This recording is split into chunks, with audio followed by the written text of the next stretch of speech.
So there's a saying in the outdoor community, the more you know, the less you carry.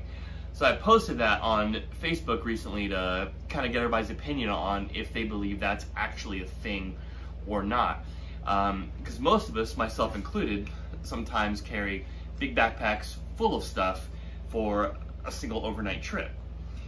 So some of the responses I got were, it's true, but the gear you carry is mission specific, is the way it's been put a lot. So like say, if you're going on a backcountry fishing trip, then you're still gonna carry fishing stuff, you know, hunting, that kind of thing. So I was thinking about it from terms of somebody that's hiking, so your ultralight hikers. You know, they carry pretty minimalistic kits already, you know, the guys that through hike the AT or the Florida Trail, you know, what have you. So I was wondering if I could put together an ultralight backpacking setup and then even downsize that more because of my bushcraft and woodcraft skills, knowledge and stuff. And so I've got together a little kit, and so I'm going to show you that, and then at the end we'll weigh it and everything. So first, some things that I will not be bringing, because this is taken from the aspect of the mission is hiking. The mission is seeing more of the trail, you know, going farther, that kind of thing. First thing that gets axed, pun intended, is my axe. There's no place in this for an ultralight kit. Can't do it. A couple more things. The next one really bothers me because I have said time and time again that I don't go on any type of trip without it, not even a day hike, and that would be my Baco Laplander, or in this case, any type of saw whatsoever. Can't bring it, so I can't bring this. And the next one I've been struggling with, and because I'm filming this before my outing, I reserve the right to change my mind. I will not be bringing any type of fixed blade knife. That pretty much goes against almost everything I believe in, but at the same time, I kind of just want to see what will happen. And to be fair, before I got overly skilled and experienced in bushcraft, I was carrying a folder anyway, and I didn't die, so we'll see. So outside of my backpack, the only other thing that really gonna be bringing is, you know, I'll have a shemagh or a bandana or something. I will have a hat, but for the most part, this is what I'll be wearing. Starting with trail runners, ultras, some little socks, and to get cheesy, I went to actually went out and bought running shorts, because a lot of the thru hikers wear running shorts. So I got these guys. It's nothing fancy. They're just really flimsy running shorts, and honestly, I just wear them around the house most of the time. But let's see what happens. That's what these guys are doing. So let's see if I can do what they do as opposed to what I normally do. And then I'll pick out a shirt. I'll probably wear one of the bushcraft shirts. It's not 100% cotton, it's some kind of synthetic blend. It's not full synthetic or anything. I kind of don't like the way those feel. I wear them sometimes, but you know, I'm gonna be filming and I gotta represent the Florida bushcraft. So, and it's really, really super thin. It's brand new, but it's so thin and comfortable. It feels like that Metallica shirt you bought in the 1986 Justice for All tour or whatever. So anyway, outside my pack, outside of my clothes, I'll have trekking poles, because like I said, the mission this time is hiking, not bushcraft or anything like that. So, well, let me rephrase that.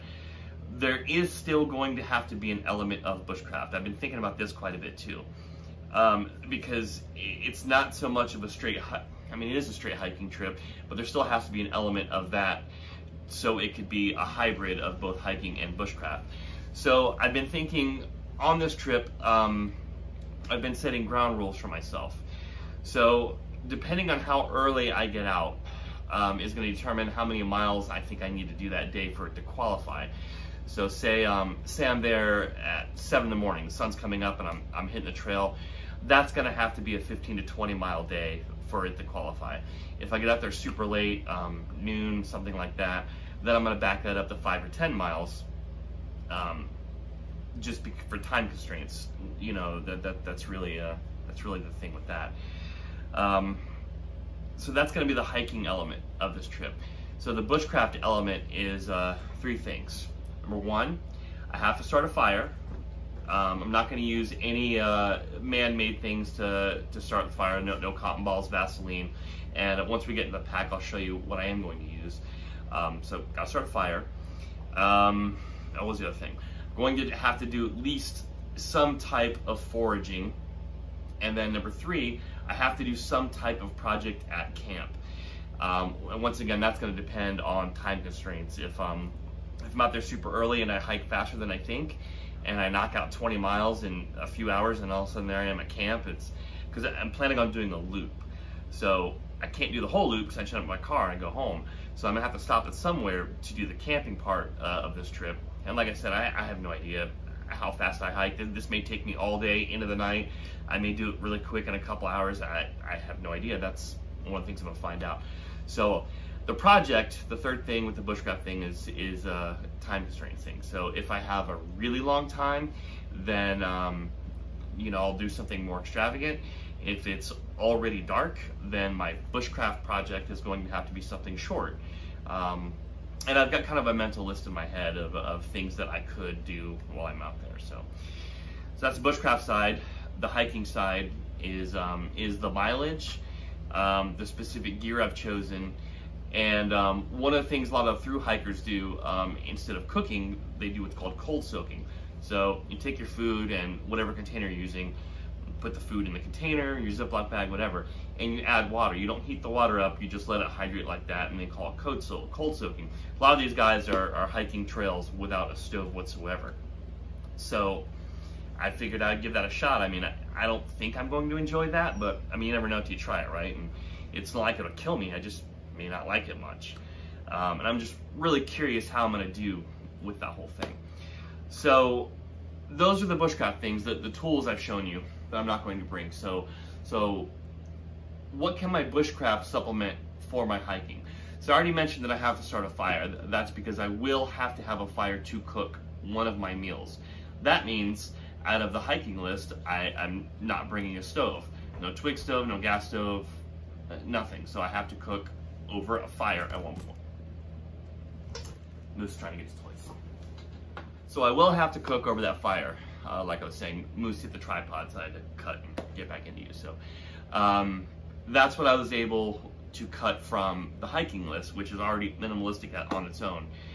So, because that was the whole thing, what can my knowledge and skills replace in my pack, kind of thing. So anyway, let's move this stuff out of the way and dig into this guy. So right out of the gate, I wanted as lightweight ultralight as I could go. And I have that Osprey levity that if you've watched my videos, you've seen a lot, but I want to try to go lighter without having to buy a new tent. And I heard a lot of guys talking about this frameless pack that you can get on Amazon. I think it's like $22, and there's not a lot to it. It does have a hip belt. There's reviews online. Maybe I'll do a review on it. But yeah, I think it was like $22, and it's a frameless pack. And right out of the gate, you can see that the shoulder straps are not padded whatsoever. So for this, oh, and it doesn't have load lifters. I've been trying it on, and I'm really missing that. Load lifters, I love having load lifters on my backpacks. But you know, if I have this thing as lightweight as I think I do, then it probably shouldn't matter too much. It does have a hip belt, so we got that going for us, which is nice. And yeah, it's fully loaded right now, minus the actual water and the actual food that I will have in here. So it's gonna be just a single day overnight trip is what I've got in my head now. So I won't have much food to begin with. And yeah, I don't think I'm gonna be carrying a ton of water either. So anyway, let's get into the pack. So right out of the gate, with the pack on the outside, I have a rain poncho right here. It's I bought it today, actually. We were at Walmart getting some other things, and I normally use a Frog Togs poncho that I've had for years, and I love the thing. This is an Ozark Trail poncho, and it looks smaller, and it turns out it's only 4 ounces. So I figured I'd give it a shot. So I was trying it on at home, and it's pretty cool, and I ripped it taking it off. So it ripped right out of the gate. So that might end up getting substituted. I don't know, we'll see. But I'll show you guys that in a second. On the outside here is gonna be my Sea-Knock bag and Sawyer water filter. So this is how I will filter my drinking water. The bag holds 2 liters. So that gives me 2 liters capability there. And on the other side will be a smart water bottle that holds 1 liter. So I can carry up to 3 liters, which I doubt highly that I'll carry that much at one point. But when I'm at camp, I like to have a lot of water. That way I don't have to, I already have it in the morning kind of thing. So there's your water. Showed you the poncho in the hip belts. This is an awkward way to film a video, isn't it? Here I put an old phone. So I do my videos on my iPhone. So I have an old smashed one, so I can show you that would fit in here. So my phone will be in here. And on the other side is my electronics. So zip this guy open. In here is a battery pack, my headphones, and charging cables for my phone as well as my headlamp. My headlamp is chargeable. So that's what's in there. So the rain poncho is on the outside itself. Like I said, in the little package it came in, it was like 4.6 ounces, I think. I'm not bringing the pack, I'm just gonna strap it to the outside. And it's pretty flimsy. It ripped. I tried it on once I got home, and when I was taking it off, the collar of it ripped, and I used some tenacious tape and taped it back up. But I doubt very much it's gonna end up replacing my Frog Togs poncho, but for one day, once again, I'm not gonna die. I just may not like this piece of gear. If it does end up being sturdy, one thing that's kind of cool about it is it has grommets. So you could rig this up as an emergency shelter. With that said, if it tore on me just pulling it off, then it's definitely gonna rip if I rig it up as a shelter. What are you doing?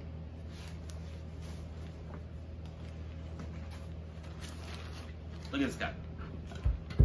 Okay, into the top portion of the pack, because it does have the zipper thing here in the brain part.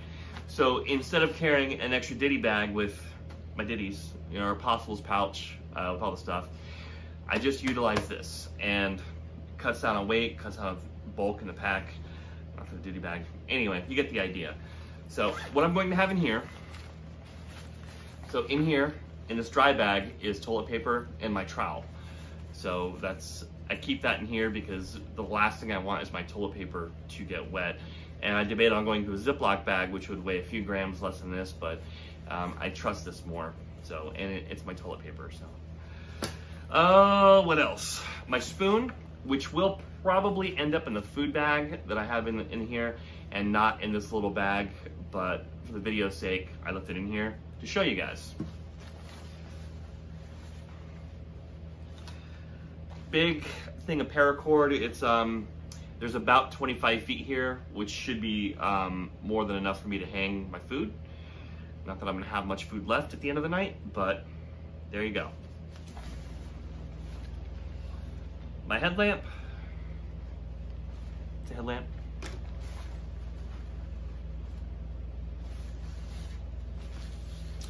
My tent stakes, I like to keep those handy. Why am I not making tent stakes? My tent requires 8 of them. And it's something as simple as going and cutting some sticks, sharpening them, sticking them in the ground. Not very exciting, not very cool, and takes like 30 minutes to do that. And I just rather do a different project. Okay. My bushcraft gear for the trip. A ferro rod, really small one. Swiss Army knife. I've never gone out with just this stuff. Not a survivalist.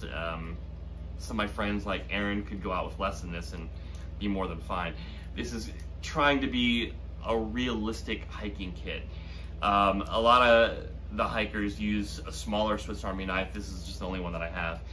And so I debated on this over a lighter. I weighed this, which I think was 0.8 ounces, and a Bic lighter is 0.4. And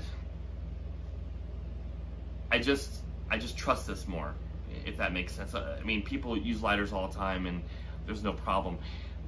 But I honestly can't remember. I'm sure I've started a fire in the last year with a lighter. I'm sure it's one of those times I had a feather stick and I just flicked it and there we went. I can't remember the last time I used that, but I know I've used one of these on almost every trip, unless I've used my flint and steel kit or bow drill or something. Bottom line is, if it's raining, if I drop this in the water, this is still going to work. My Bic will not. And this will do throw sparks just fine. What if I have to open it? Anyway, I've done it before. This setup will definitely work. And it also still has tweezers in case I get a tick, right? So, no knife though. And oh, last thing, a little med kit. I've got Tums, ibuprofen, Excedrin, a couple Band-Aids, and that's it. That's the whole deal right there. Okay, so that's what's on the outside of the pack and in the lid. Should also say that this pack is advertised as being water resistant or waterproof. I can't remember which. The material does feel that way. You know, it feels like a thick rain jacket type material. So I don't know. We'll see. My food bag. So I don't have the food in it yet. It's just a regular stuff sack. Actually, it's the one that came with one of my hammocks. It's gonna have my pot in it, and that's it. So that's gonna be my whole cook kit and food bag. So the pot, the spoon, quarters to hang it up, ferro rod, knife to start a fire, and that's it. That's the carry less portion of this trip, I guess. Puffy jacket. So the temps for this upcoming week when I'm planning this trip are lows in the mid 60s, I think, or low 60s, and a high right around 80.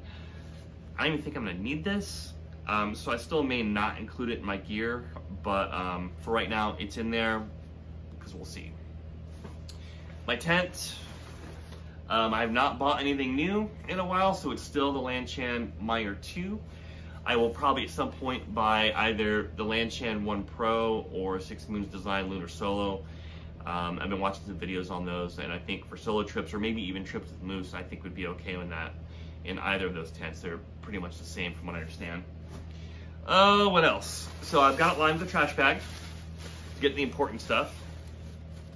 A pillow, quilts, a light and equipment 40-degree quilt. Once again, lows to 60s. I don't need anything else. This is it.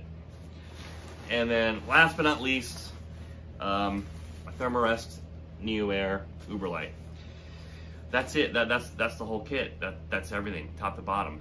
The only other thing that I know will definitely be coming out is I won't be using those stuff sacks. Not for the tent, the quilt. What else is there? Quilt, sleeping pad, or pillow. Those will be loose in my bag. That's it. That's the whole deal. That's everything. So I should probably add some kind of luxury item. I mean, I think my project's gonna keep me busy, but maybe a book or something. But for the most part, that's it. So the more you know, the less you carry. So the less you carry part, what am I not carrying? Not carrying significant larger tools for wood processing and such. I'm not carrying a stove. I guess that's really about it. No luxury items, obviously. I'm gonna rethink that, but so that's it. Very, very, very basic. So I guess we're gonna find out if, in fact, the more you know, the less you carry. My predictions for this: not gonna die. That's obvious. Am I gonna be uncomfortable? I don't think so, unless the pack is uncomfortable on the hiking part from not having load lifters and being a frameless pack. It should be fine due to the extreme low weight of my loadout, but I don't know. We gotta wait and see. I might get bored. I think that's a possibility. And I think that's my prediction. Oh, do I think I'm going to like this type of trip? I've been going back and forth. I think no. My prediction is no. I think I'm going to come back and it's going to be a great experience and everything, but I think I'm still going to prefer that hybrid style thing that I do with some ultralight backpacking items along with bushcraft tools and such to create a complete kit for me for the type of trips I like to do. That's my prediction. So it'll be fun to see if I end up being right or not. So I tell you what, right now I'm gonna pack all this back up and let's get my luggage scale and let's see what the weight's at.